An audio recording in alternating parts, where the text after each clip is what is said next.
కోర్టులో భారీ ఊరట. హష్మనీ కేసులో తీర్పు వెల్లడించిన న్యూయార్క్ కోర్టు జైలు, జరిమానా, ప్రొబేషన్ లాంటి శిక్ష లేకుండా బేషరతుగా విడుదల చేస్తున్నట్లు ప్రకటించిన న్యాయమూర్తి ఈ నెల 20న అమెరికా అధ్యక్షుడిగా ప్రమాణ స్వీకారం చేయనున్న డొనాల్డ్ ట్రంప్, అమెరికా తదుపరి అధ్యక్షుడు డొనాల్డ్ ట్రంప్ న్యాయస్థానం భారీ ఊరటను కలిగించింది. హష్మనీ కేసులో శుక్రవారం న్యూయార్క్ కోర్టు తీర్పు వెలువరించింది. హష్మనీ కేసులో దోషిగా తేల్చినప్పటికీ ఆయన జైలుకు వెళ్లాల్సిన అవసరం, జరిమానా కూడా చెల్లించాల్సిన అవసరం కూడా లేదు.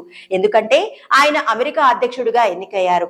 ఈ నెల 20న ఆయన దేశ అత్యున్నత అధ్యక్షుడిగా ప్రమాణ స్వీకారం చేయనున్నారు.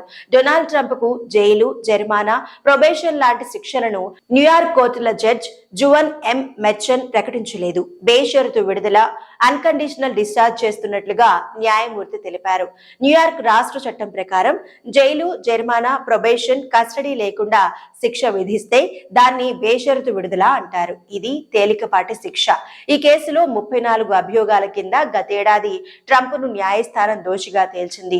శృంగార తార స్టార్మీ డేనియల్ కు $130,000 తన మాజీ న్యాయవాది మైకేల్ కోహెన్ ద్వారా చెల్లించి వాటిని రికార్డులో చూపించలేదన్నది ట్రంప్ పై అభియోగం.